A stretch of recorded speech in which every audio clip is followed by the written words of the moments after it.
Pozdrav svima! Danas opet pilim daske, trebaju mi za neki mali projekt, tako da sam odlučio ispiliti nekoliko daska, a nešto o tom projektu u budućim videima.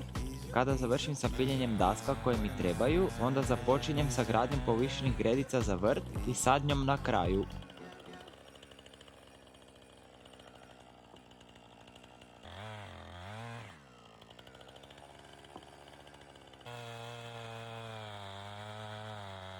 I to bi bilo to za ovaj video. Ako vam se sviđa ovakav content, zapratite kanal.